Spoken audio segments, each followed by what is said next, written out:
Hello and welcome to the Fresno City Toastmasters Club. I'm your president, Joey Myers, and we are getting going today. And before we get going and bring up our Toastmaster club business, we talked a little bit last week off camera, maybe on camera a little bit, talking about the meeting that we're going to do open house in December. We got to bring Mike in. We talked to Mike for a little bit about it. And we were looking at some options of some of the things we talked about in our last board meeting, where we are catering, how much is that going to cost? If he's okay with us going and grabbing other donors, submitting things that we can do for silent auction or whatnot. And he seemed to be okay with everything.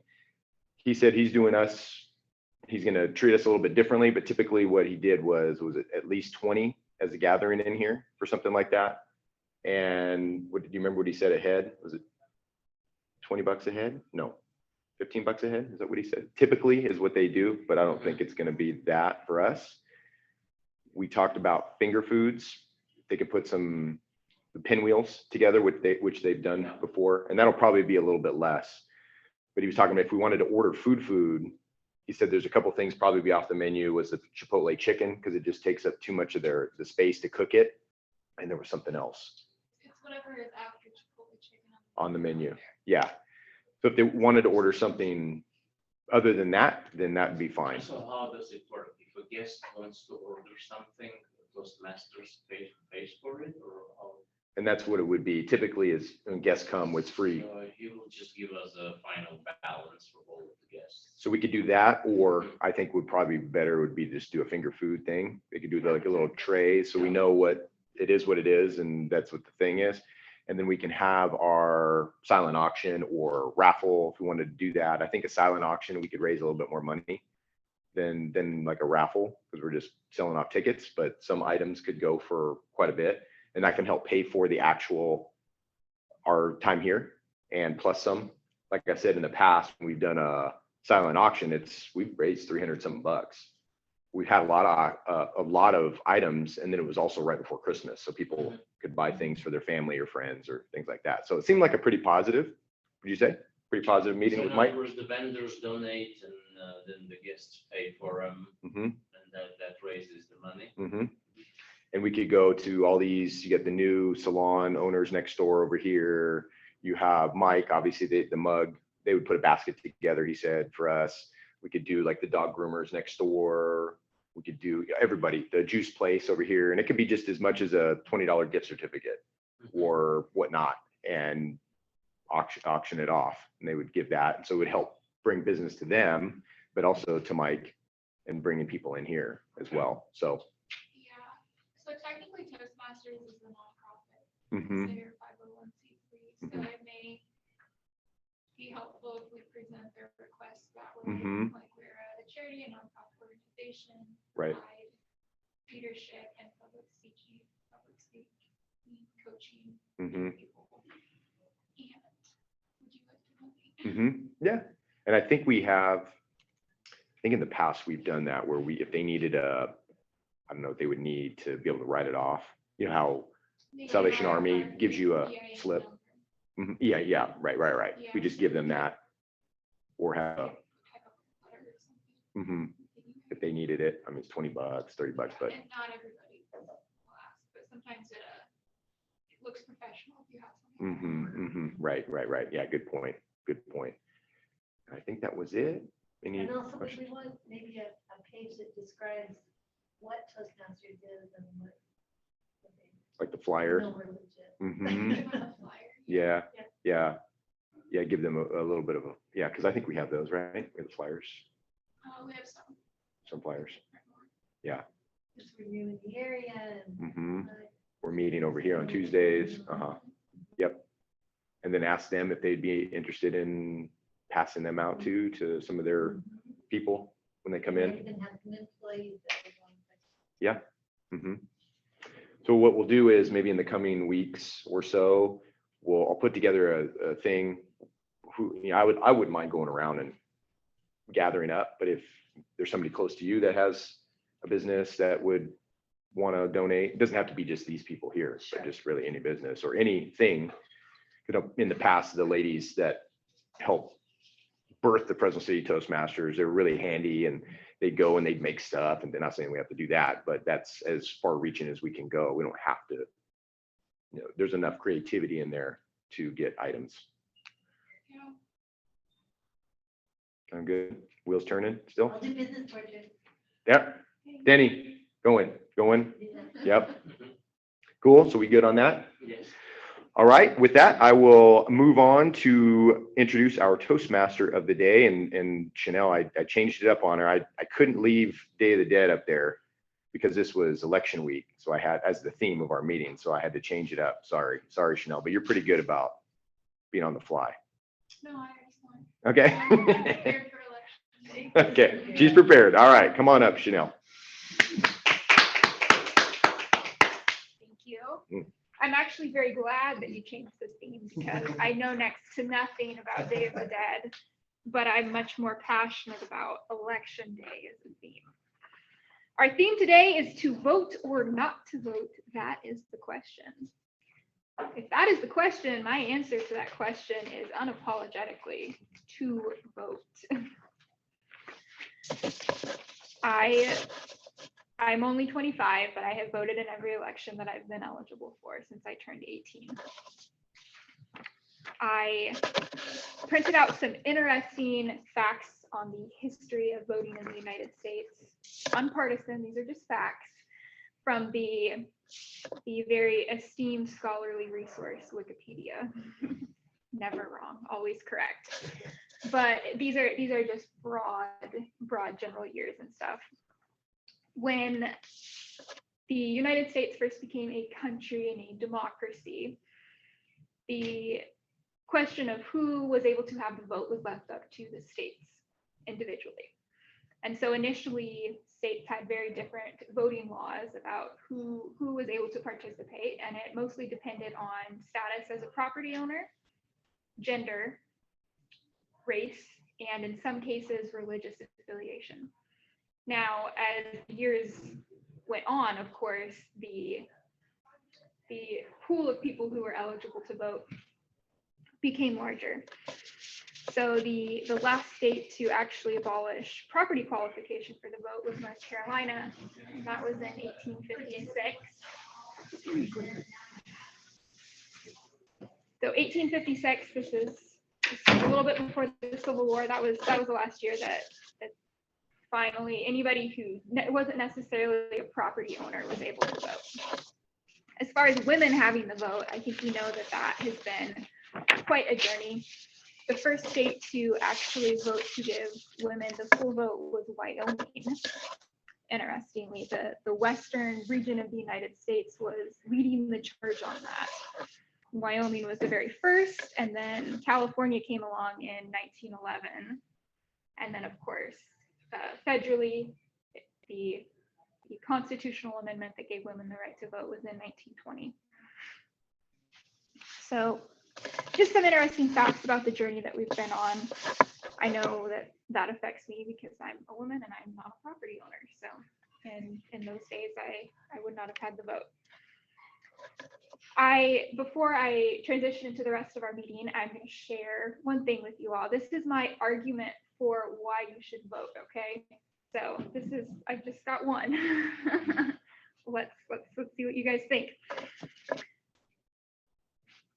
So two things. Firstly, if you were to go up to the average rational citizen and ask them if they believe that democracy, the idea of democracy, people having a say-so in what happens in government, was a good thing, I would say that the average rational citizen would agree that democracy is a good thing, that it's preferable to not having democracy, essentially a monarchy or something where there's just rule by one or the elites and the people don't have a say.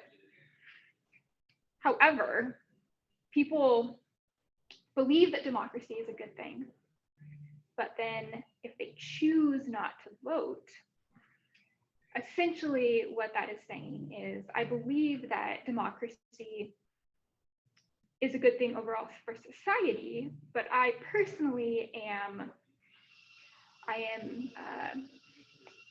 I lost the word, but not boycott. I am not taking responsibility for upholding it, right? So if you believe that democracy is a good thing, but you personally are not voting, then you're saying, well, I'm going to leave that responsibility up to other people to vote, because if nobody votes, democracy can't live, right? And so essentially, but if everybody were to say that, if everybody were to say, well, I'll leave it up to somebody else, if everyone said that, there would be no democracy, right? So my argument is that if you believe that democracy is a preferable way of conducting society, take responsibility. Don't push that responsibility on other people. That's all that I have to say about it. So with that, I'm going to call up our general evaluator today, Corinne. A line well locked. Chanel, you want to grab that? Yeah. Unless you want me to do it. I'll grab my phone, I think. Here, let me do it. Let me do it then. Well, to vote or not to vote sometimes is like to be or not to be, especially now in our atmosphere, in our country. I'm the general evaluator. My name is Corinne Kitenjian, and I am going to represent all of our evaluators, and I'm just going to generally evaluate everybody's activities today, maybe speakers' activities and others who participate, and give my own take on it and present to you other evaluators. So as such, I'm going to present to you the grammarian of the day, who is me, yours truly. As a grammarian, I'm going to introduce to you the word of the day, which is, I do believe, very appropriate for the occasion. The word is virtue, which means high moral standard, and that can be applied to politicians or just general folk. So with that, again, the word of the day is virtue. I would appreciate if you would really use that word today. It's easy to use because it really goes and matches with the theme of our topic today. The next evaluator is our evaluator is accounter, who is Denny. So therefore, Denny Mason, I would invite Denny to explain her duties. Thank you, Denny. I'm the accounter today, and this is one of our very fun roles in Toastmasters for evaluation. I'm going to listen to everybody speak and find little words that they use over and over again that are filler words, and then I'm going to give a report at the end on what those are. Thank you, Danny. Thank you. Our next evaluator is our timer, who is Chanel West. Actually, I'm going to take that. Who is Joey Myers. So therefore, I'm going to introduce to Joey Myers. Hello, hello. We'll move this thing back a little bit. So I'm the timer, and also, if it's okay, I'll do the Zoom too. So I'm the timer of the day. Today, we don't have any speakers. We don't have any evaluators of our speakers, but on a speaker day or an evaluator day, our speakers will be, if they're given a table topic. So for those new to Toastmasters, that's going to be about a 4 to 6 minute speech if they're given their icebreaker for a brand new speech. Typically, speeches are about 5 to 7 minutes. And what my job is to, for a speaker, 5 minutes, they'll see the green light. Then at 6 minutes, they'll see this yellow-red combo. There's a little fuse issue going on here, but it's the yellow one that we're looking for. And at 7 minutes, it goes red. But today we'll be able to do table topics. We'll probably have plenty of the time for that today. So that is a 1 to 2 minute speech, and will be green at 1 minute, will be yellow at 1.5 minutes, and then red at 2 minutes. So one of the things that our current members know about me is that my timing, my virtue when it comes to the timer, I tend to stomp on a little bit. I tend to talk a little bit too much. So my virtue when it comes to the timer role, or not when I'm doing the role, but when I'm being timed, it tends to be a little off. But that's what I'll be doing with the timer today. And then the other thing that we have is the Zoom master. So We've already started recording this video. So if you're watching this on YouTube, that's what I'm doing here. If we're at home and I can control the computer a little bit more, we'll focus, and we'll have the focus on whoever's speaking at the time. We always like to, with the speaker and the evaluator, when evaluator gives the evaluator the speech evaluation, I like to dual pane it so you can see both as the evaluator is giving the evaluation of the speech. But that's what I'll be doing today as the timer and Zoom master. Mr. Junior Evaluator. Thank you, Joey. You presented good the virtues of being a timer and a Zoom master. And at this point, I'm going to invite our Toastmaster, who is Chanel West, to present the speakers if there are any. Thank you. There are indeed no speakers, so I am going to call up Joey, who's going to lead us in our table topics today. I'm looking forward to it. I hope we have some lively discussion. Hello again. I'm the table topics master, which this is a portion of Toastmasters where we get to sound off about could be certain issues. It could be just asking questions. Sometimes we do it in a way where you don't know what the question is before you come up here. And sometimes we know the question before we come up here. And in that sense, that's what today's going to be. Since it is election week, we are going to focus on that. The benefit of table topics, probably one of my favorite, obviously people know Toastmasters, you're given a toast. It's about learning how to public speak. Most people don't know that you learn how to evaluate too here. But the other thing is learning to think on your feet.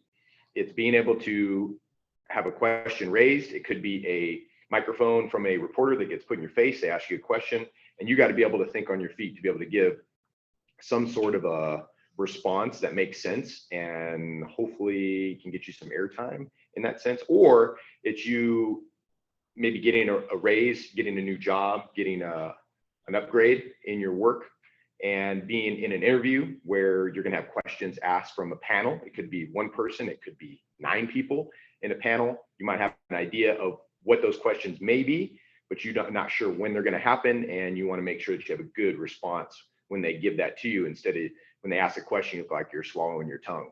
You want to make sure that you're ready and you can give a decent response. So for those that are new to Toastmasters, just wanted to explain table topics a little bit. So for today, our theme, I'm going to stick to that, to vote or not to vote. That is the question. Now, I know Chanel did a great job of walking the line on that, and I know people are going to be out there watching this from all different backgrounds and political sides and whatever. And so we always give our members that cushion.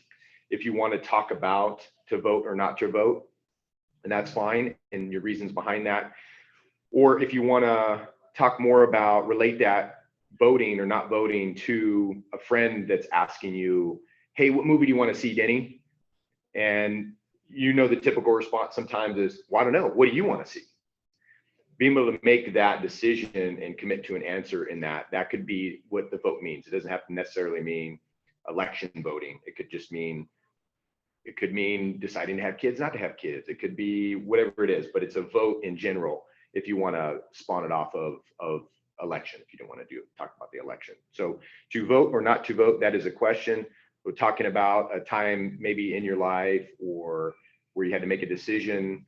You made the decision or you didn't make the decision, you omitted not making a decision. Maybe that was a turning point in your life, or was a time in your life maybe that you wish you could have changed or whatnot. So any volunteers? Yeah. Ooh, Denny, first hand.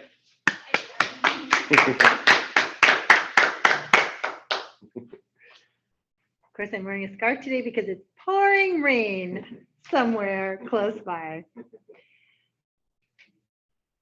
2 election cycles ago, I went to the polls, as I always do. I wanted to vote in person, even though I get somewhere along the line, my ballot got changed over to a vote by mail, not of my own doing. I received that in the mail, and I wanted to make an appearance at the local polling place. And there's a procedure for that, which is go in, you turn in your ballot, sign a paper, they make sure your signatures or whatever they are. And there's a little process for that, which I did. And I got my ballot. I went to the little voting booth, did all my little answers, and walked out of the polling place, took my picture with my little I voted badge, which I also always do. I always have a picture of that.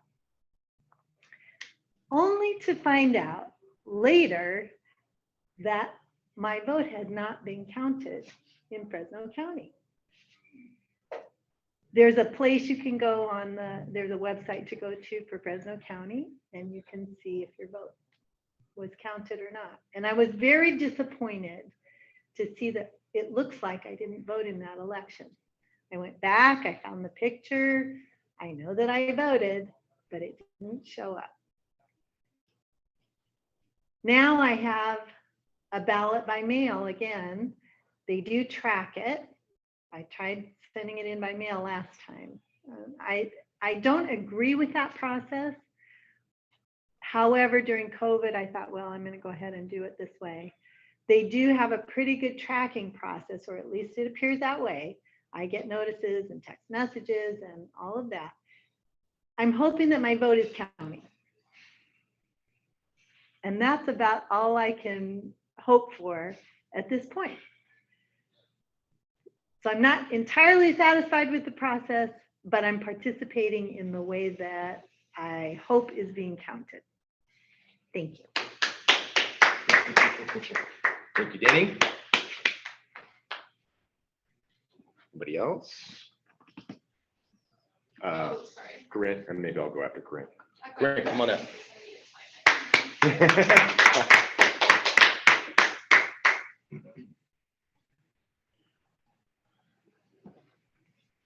Well, I'll try to do a general evaluation of the situation with voting and present the virtues of participation in the voting process. My main concern is when you decide not to vote, you have a motive. Any person who stays home and doesn't vote has certain motive. And from my own observation, that motive is based on the fact that he doesn't like the messenger, mostly. In other words, he might be in tune with the message, with the political topics or the directions that certain politician is taking. But if he doesn't like the messenger, he is going to abstain and not to vote. Sometimes in life, we have to consider whether we want to vote for or to vote against. In other words, voting against is also perfectly natural in the voting process. Maybe you don't like the personality of the politician. Maybe he's too big, too square, too orange, but doesn't mean the message is wrong. So in other words, you have to really separate the apples from oranges. And I'll bring an instance in Armenia where it was very crucial to vote against the guy who lost the war. He was the prime minister and he lost the war. It would be natural to vote against him in favor of the opposition. But because the people didn't like equally him and the opposition, they stayed home. And the very person who lost the war was elected again. So you can understand how whimsical the situation might be if you just consider the virtues of the person, but you don't consider the virtues of the message. Thank you.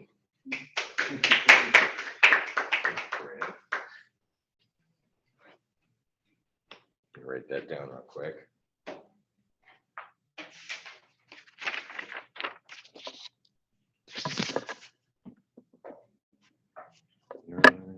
All right. There you go. You want to time me?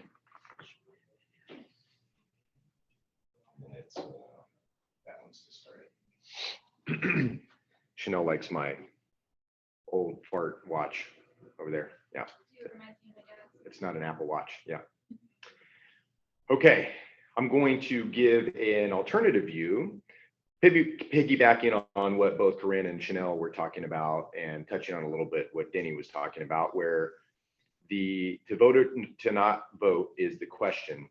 You have the person that decides not to vote being more in terms of a passive voter, somebody who doesn't think that their vote really matters and just passively decides that they don't want to vote. Maybe they feel overwhelmed with the information or just not being able to make a decision.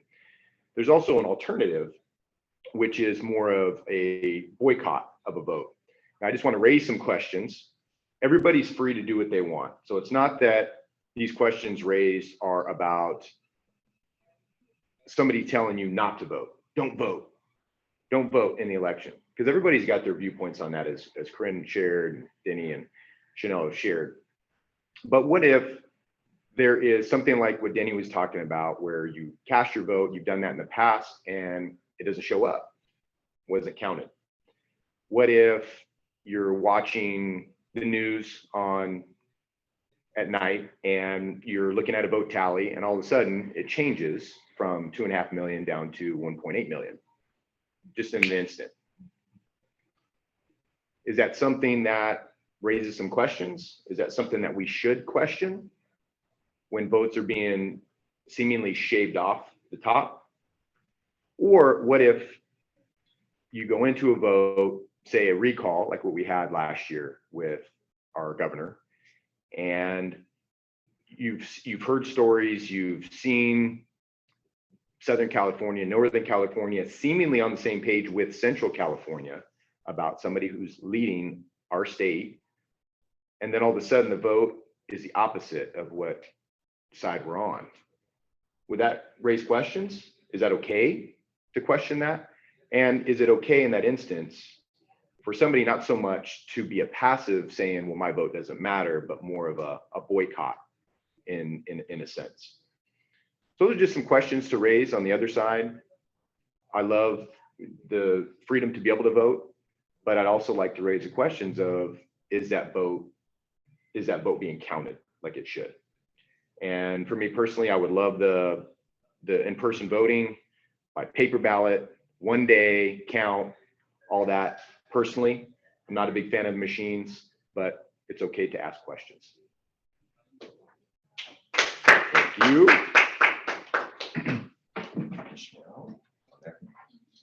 Okay, and then you kind of already touched on that. Did you have, I can go again. want to go again? Okay, Chanel.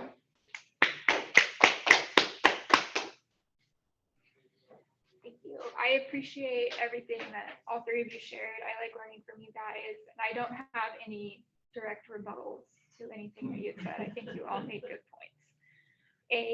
I'm going to put forth a kind of an observation, something that I've observed about voting mindset, and something that how I would like to see the mindset shifted a bit. Something that I've observed in people that I know, and really people of all ages, I think, is a mindset in elections that gets very focused on whatever the big thing is that's being voted for. So in presidential election years, it's the president, right? Or maybe in state of California election, it's, oh, well, we're voting for governor. This is the gubernatorial election, which is certainly important and does play a role. But something that I am concerned about is that all of the other measures and things that are on the ballot often get overlooked by people who perhaps tend to be more apathetic or cynical in their voting mindset.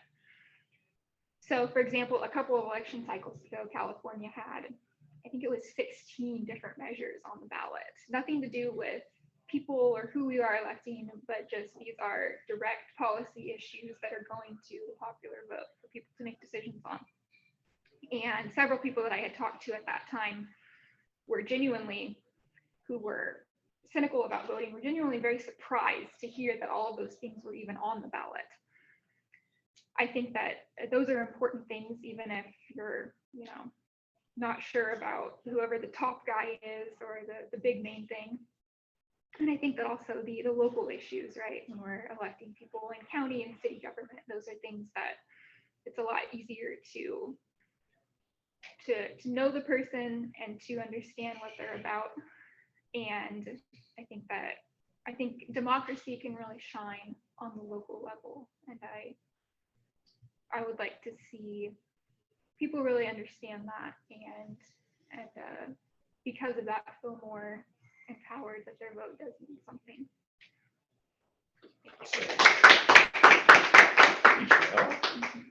Very good, very good.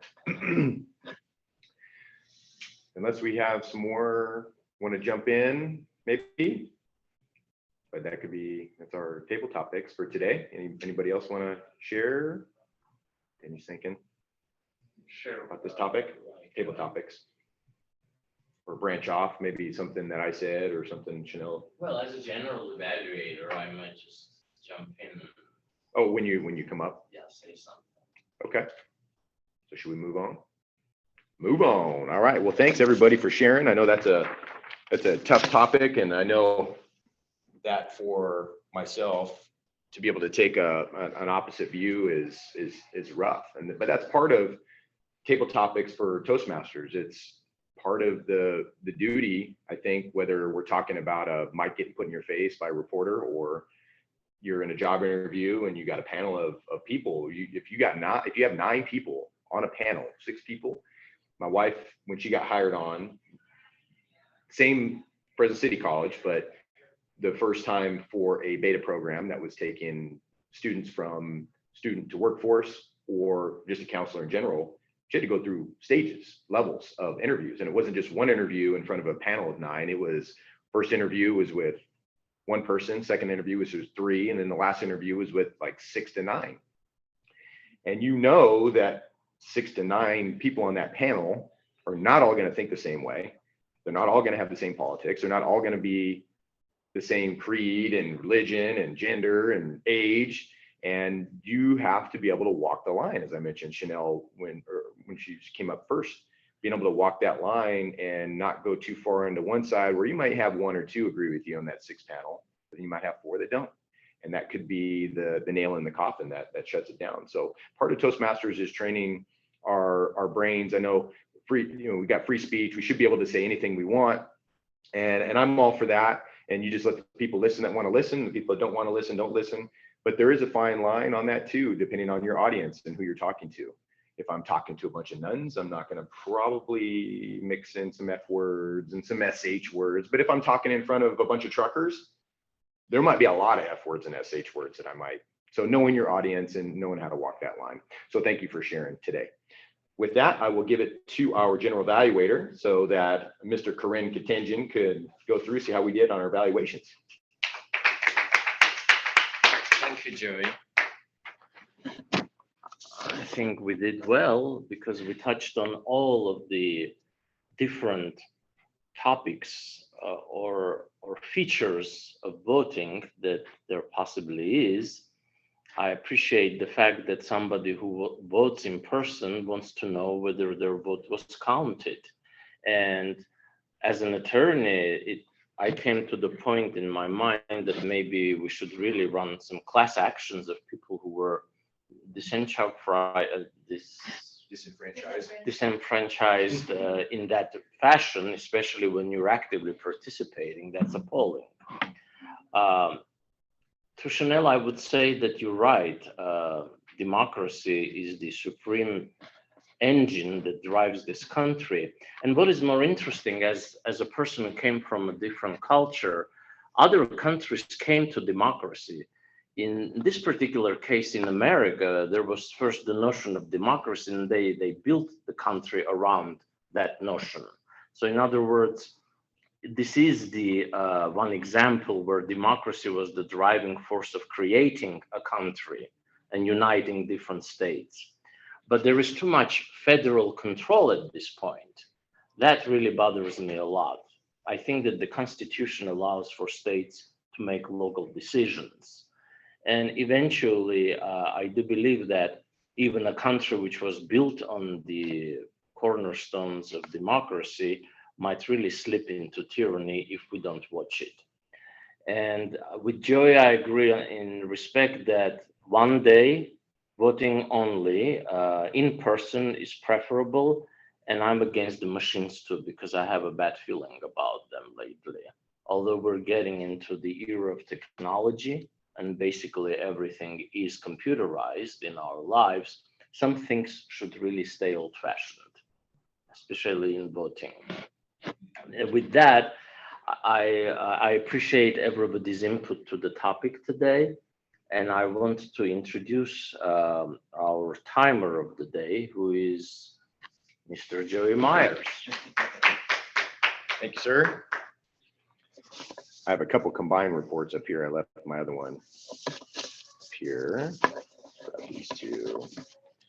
So timer report, how we did there, I mentioned early on that my virtue, and when I'm being timed, usually I stomp on it, and my muddy boots in the house and the whole thing when it comes to timer, but not so much with our other members here, distinguished members. So for our timer report, Denny came up 2:23, pretty good. If we had a competition, which we do have a table topics competition in Toastmasters, she came in perfectly underneath the limited time. I think 2:30 you get disqualified. So she was at 2:23, she got it. Corinne came in at 1:59, perfect, right under 2, 1 second underneath. Chanel came in at 2:01, just 1 second over. So her and Corinne were nice and close to that 2 minutes. And then of course your unvirtuoso timing person, Joey, came in at 2:41. Was disqualified today, but that's kind of typical for Joey Myers. So way to go on the timer report. And with that, I will bring up, does Denny come up next? Am I going to bring her up? Or should I bring Corinne to bring Denny up? Bring up Mr. Corinne. Thank you, Joey, for such a good job. There you go. And well, I was in a hurry. That's why I finished early. It's a little dirty secret. All right. So our next evaluator is the accounter, and I present Miss Danny Mason.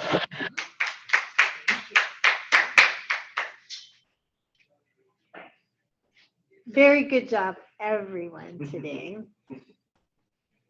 Chanel, you have a word which is so. That's the one to work on. And I'm not going to go any further than that with you. If you work on that one word, you'll be perfect.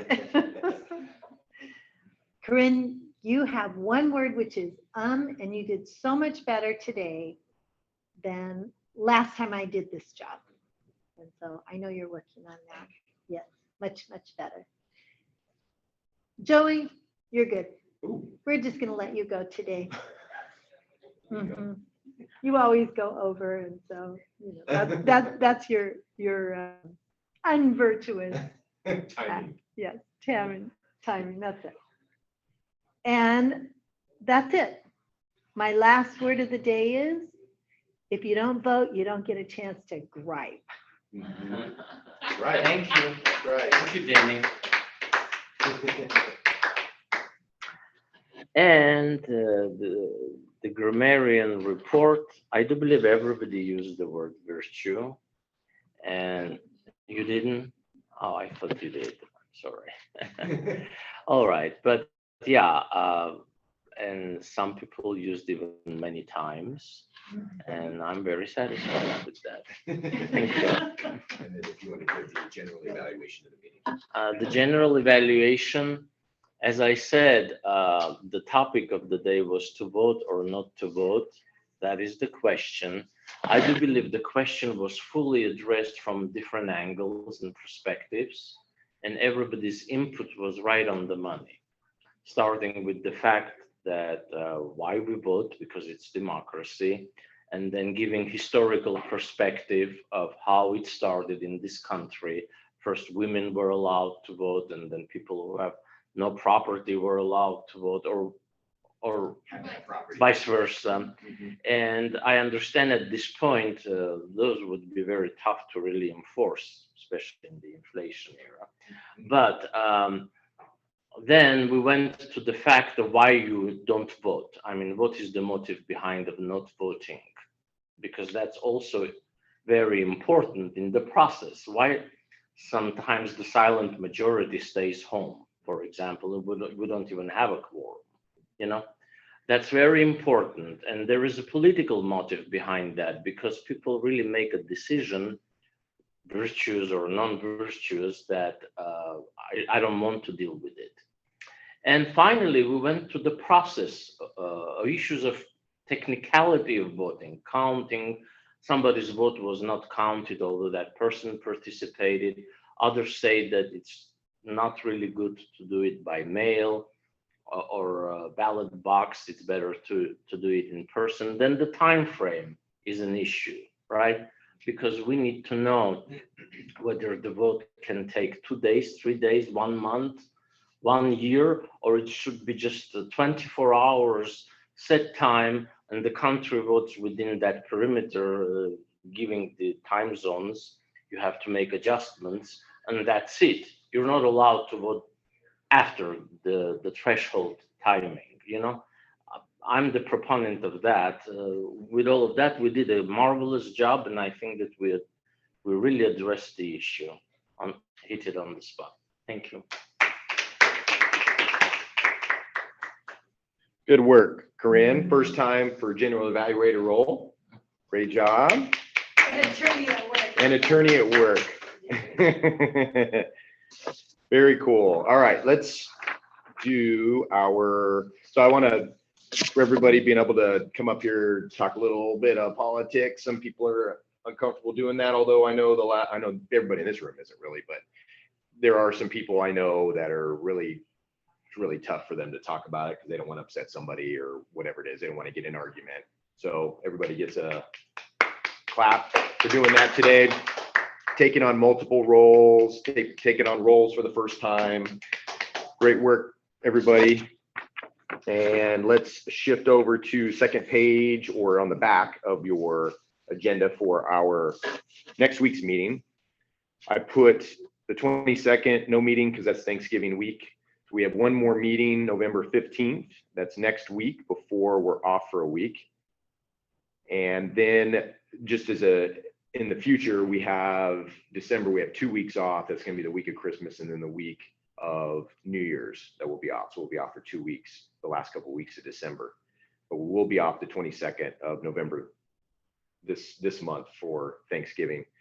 So anybody want to jump into any speaker roles first and foremost? I'm pretty much due to give a speech, so. Denny? All right. And that's we'll do our Thanksgiving theme on that one. It'll be, what are you thankful for is the theme.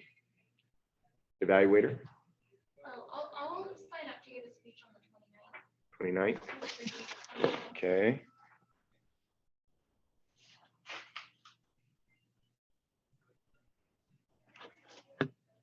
All right, and then Corinne, you've gotten into pathways, right? Or no? Yeah, I did. You got in and picked your path and everything? I filled it out, but I don't know. I need to really check to see whether it said okay at the end. Okay, you went through the whole thing? Mhm. Okay. Just want to make sure you're in there. So it was on the speeches, and then how about for next week, roles? Toastmaster, general evaluator, table topics? I'll do table topics, Okay, and I can also do for Marion. Marion, thank you. Okay, Denny speaking. I can do evaluator for speech. And I can probably do the general eval. I'll do the Counter. Okay, and then I'll just zoom, obviously. We just have timer. Oh, Toastmaster.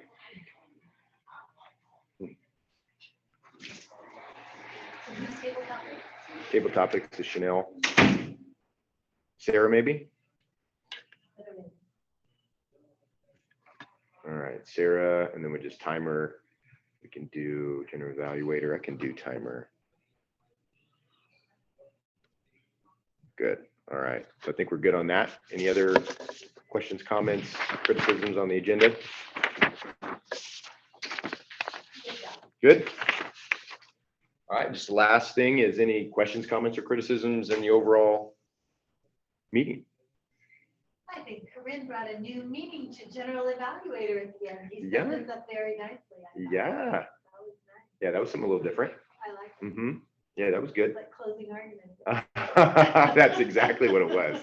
That's what he's used to, right up his alley. Yeah, yeah, very good. Yeah, I mean, there's, for those watching new to this, there are different ways, creative ways to do roles here at Toastmasters, whether you're talking about table topics or there's a kind of a loosely defined bumpers at a bowling alley, but there's different ways to do it. You can answer a table topics question in many ways. You could, if it's a question that you didn't know beforehand, you get up here and ask you a question, you can turn it and flip it into a whole totally different thing. Sometimes people just repeat the question and then they talk about something that they want to talk about. So there's ways of doing that kind of thing. And that's what's nice about Toastmasters that I like, is that you can always make it your own. And I remember one story, and we'll finish up here, but when I first joined, there was a gentleman, older gentleman, he was probably in his early 80s. I don't even know if he was a member. I think he was just showing up, and he would show up every time, but they were okay with it. We had a big group. It was at Fresno City Hall, and he would, every time he came up, every single time for table topics, or I don't even know if they let him give a speech, but I know table topics for sure, he would talk philosophy. It would be completely philosophy, and not just philosophy like Aristotle, talking about things that we all can throw around, meaning of life, things like that. It was, what is. What is. That kind of stuff. So every time he come up, it was like, oh my gosh, we couldn't even understand what he was saying. But that's how it was. I mean, they'd ask a question about what's your favorite ice cream in summer, and what is. But it worked. We knew what to expect when he got up there, but it worked. So anyway, just wanted to throw that in there. Any questions, comments, criticisms, just as a general? The ladies commented that they love the closing argument. I mean, it was a new flavor to the general evaluator, really good. It was like a closing arguments. Yeah. Yep. Well, I mean, I'm just improvising as I go. Yeah. Because I'm not that experienced. But it was good. If you let me talk, I'll talk. I- That's all I know. But it was good. It was a positive spin on general evaluator. Thank you. Yeah. Mm-hmm. So we good? Yep. All right. So with that, I will close the meeting. Good work, Fresno City Toastmasters.